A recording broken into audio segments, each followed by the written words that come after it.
Dubai അന്താരാഷ്ട്ര holy Quran മത്സരത്തിന് തുടക്കമായി. ഇന്ത്യയുടെ പ്രതിനിധിയായി ഇക്കുറിയും മലയാളി വിദ്യാർത്ഥിയാണ് മത്സരത്തിൽ മാറ്റൊരുക്കുന്നത്.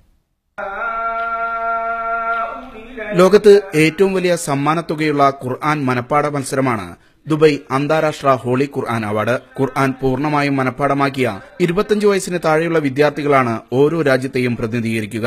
പാലക്കാട് വല്ലപ്പുഴ സ്വദേശി ജാബിർ ഹസനാണ് ഇന്ത്യയെ പ്രതിനിധീകരിക്കുന്നത്. കാരന്തൂർ മർക്കസു സക്കാഫിയത്ത് സുന്നിയയുടെ പൂനൂരിലെ മർക്കസ് ഗാർഡനിൽ BSc സൈക്കോളജി വിദ്യാർത്ഥിയാണ് ജാബിർ. ഇന്ത്യക്ക് അഭിമാനിക്കാവുന്ന രീതിയിൽ തന്നെ പെർഫോം ചെയ്യാൻ പറ്റുമെന്ന് നല്ലൊരു പ്രതീക്ഷയുണ്ട്. 2-3 മാസമായിട്ട് ഇതിന് തന്നെ പരിശ്രമിച്ചുകൊണ്ടിരിക്കുകയാണ്. ബാക്കിയുള്ള എല്ലാത്തിനും ലീവ് എടുത്തിട്ട് 1.5 വർഷം കൊണ്ടാണ് ജാബിർ ഖുർആൻ പൂർണ്ണമായും മനപ്പാഠമാക്കിയത്. ഫുജൈറയിൽ പ്രവാസിയായ വല്ലപ്പുഴ ഹൌസിൽ മുഹമ്മദ് അലിയുടെയും ആയിഷയുടെയും മകനാണ് ഈ 19കാരൻ. അനിയൻ ജുനൈദും ഹാഫിദ് പഠനത്തിലാണ്. ജൂൺ 12 വരെ നീളുന്ന മത്സരത്തിൽ ജേതാവിന് 2.5 ലക്ഷം ദിർഹമാണ് സമ്മാനം. 100 രാജ്യങ്ങൾ മത്സരിക്കുന്നു എന്നുള്ളതാണ് ഇത്തവണ ദുബായ് അന്താരാഷ്ട്ര ഹോളി ഖുർആൻ അവാർഡിന്റെ പ്രത്യേകത. ആദ്യമായാണ് മത്സരാർത്ഥികളുടെ എണ്ണം 100 കടക്കുന്നത്. മത്സരവേദിയിൽ നിന്നും ഫഹീം മുഹമ്മദ് അലിക്കൊപ്പം ഷിനോ ഷംസുദ്ദീൻ, മീഡിയ 1.